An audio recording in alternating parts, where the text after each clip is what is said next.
رحماء بينهم تراهم ركعا سجدا يبتغون فضلا من الله ورضوانا سيماهم في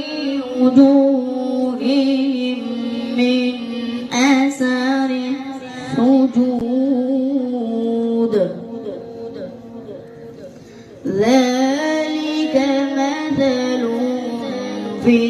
التوراة ومثلهم في الإنجيل